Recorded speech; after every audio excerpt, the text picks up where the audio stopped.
It is Ozzy right here on your Classic Metal Show with Mr. Tinker Train, and want to dedicate that to John from Houston, who questioned the greatness of Ozzy Osbourne, and it's just kind of funny. I like those kind of callers because it's just like, hey, man, what's going on the show tonight?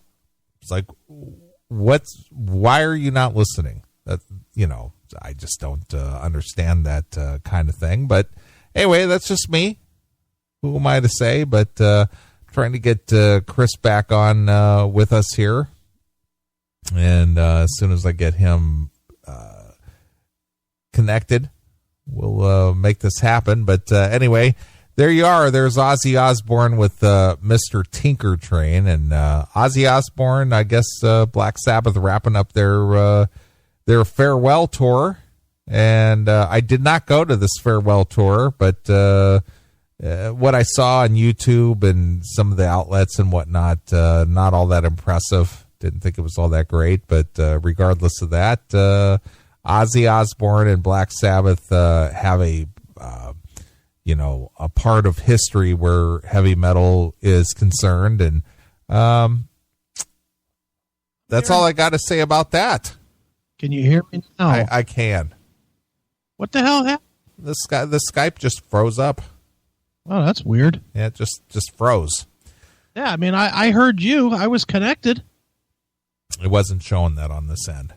Huh. Weird. Yeah, it's weird. Testicle difficulties, as it were. That's all right. Whatever. All right. Well, we are back. Yep. And we got about 2 hours to go. Okay.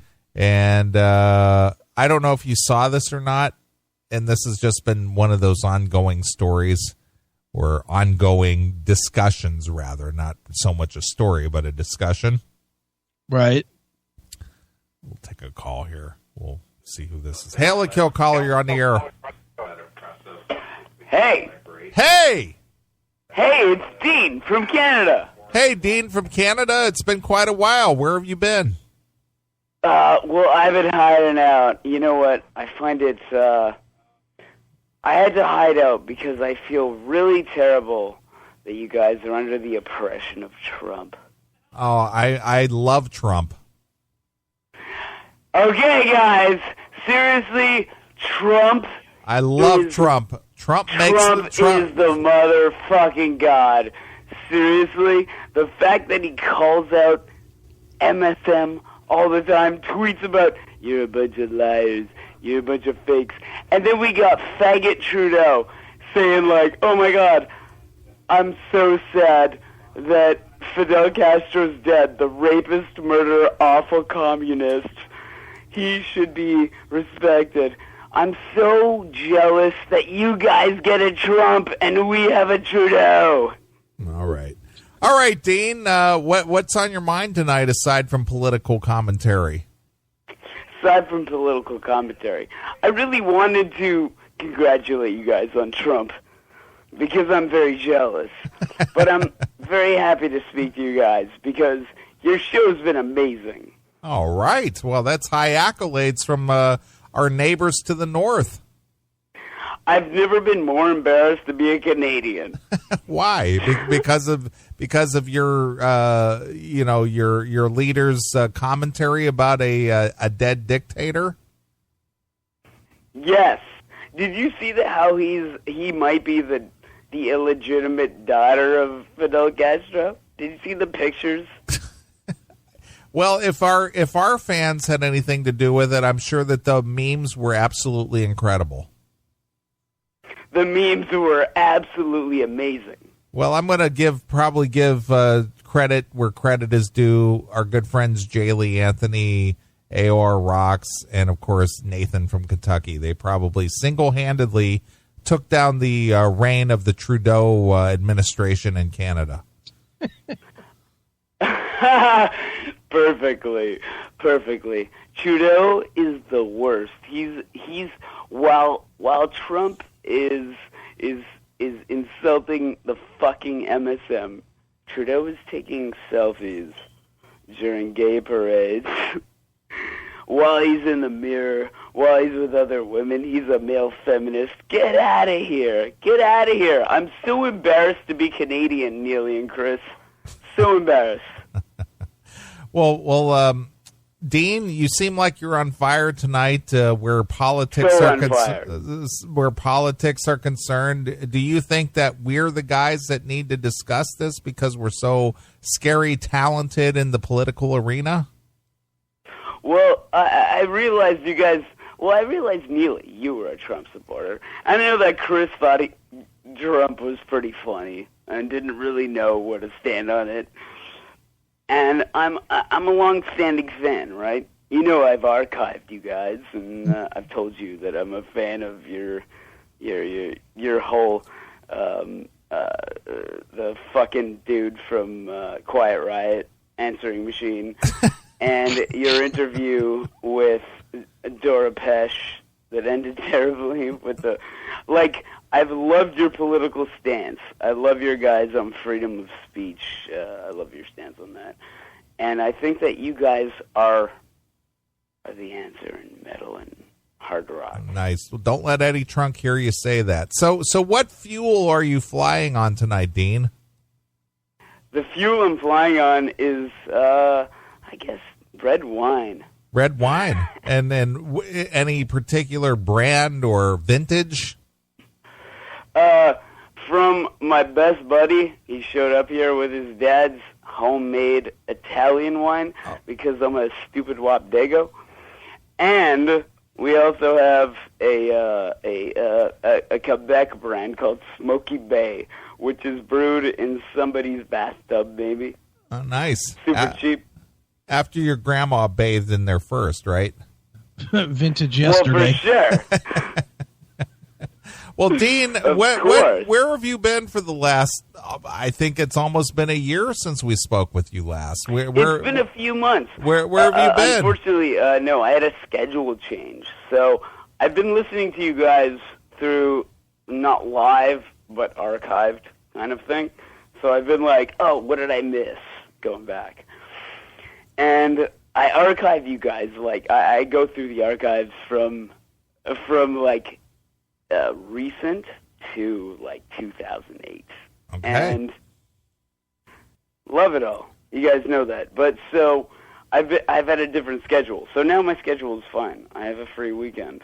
So I've been listening to you guys for the past 2 weeks live, and I've been wanting to call, but and here you are. And here I fucking am, man. Through the miracle of modern I missed you, Chris. Through the miracle of modern technology, you are here with us live and in person. Yes, and I'm so jealous of your Ferrari Trump. We're stuck with a Fiat. All right, Dean. Anything else? No, nothing, man. Just wanted to say I love you guys. All right, Dean. Well, we appreciate it, but your management is saying you have to go now. My management is saying I have to go. You're right. All right, love you guys. Hail and kill, and fucking that's the rest. Here goes Dean from Canada. I love my Bob. For your mind showed me more fun time. Right, exactly. Dean is fueled on red wine tonight. Yeah, he is. He's doing the old UB40 tonight, little red wine. I don't know. Would you drink any wine that you knew was brewed in a bathtub? No, not at all. I mean, how sure can you be that, the bathtub was even clean? That's kind of why I said after your grandmother bathed in it. Just think of the little flecks of dead skin that's no probably shit. in the wine. Look at that nasty ass picture that Carolina in the chat room put up. You see. Oh, yum. That's where they brewed the red wine. It's like there's pudding in that bathtub. Yuck. I cannot. I mean, I've eaten some crazy shit, but I don't know. I probably would drink it. I know me. If I had a couple of beers first, I'd drink it, knowing that it was brewed in the. Look, I wouldn't give a fuck. I'd watch a girl bleed in the fucking tub in her period and still drink the water. I don't care. Dude, I'll tell you what. Writing this new book and trying to be as honest as I can, and a lot of this stuff had been buried away, in my head. Not because it was bad or traumatic or anything, but just because it was, just because I haven't lived that way in a long time.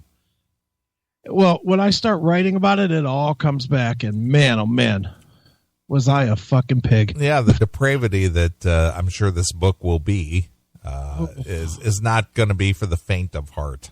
No, this book, I've already told my mom. I was like, Ma, you can't read this one.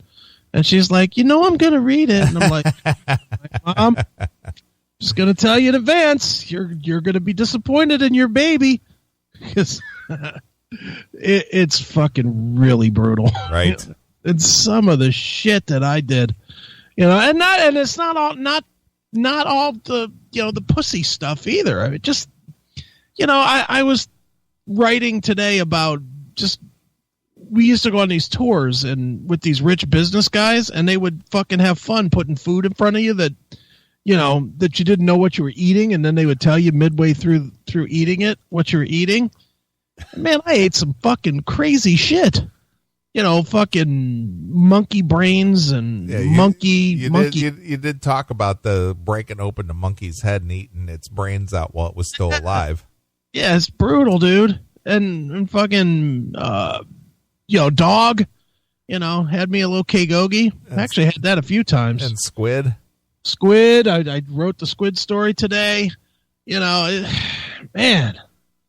And the squid story especially literally made my stomach hurt because I wrote it in all the detail and talked about the stuff oozing out of the tentacles as I slopped it into my mouth. Yeah. Well, speaking of monkeys, look at that, what Nathan from Kentucky put in there. Where? Wendell Castro. Oh, there he is. Yeah, there you are. Yeah. Look at you. Kind of looks like a monkey. You'd be happy to push those people on a boat, wouldn't you? Sure. Get out of my country. Look at Demon. That post was so gay it gave me AIDS. Wow. What's up with the Spider-Man and a fucking... I don't understand the Spider-Man reference, but okay. It's Call Me Chris. It's Spider-Man in your bed. Yeah, wow.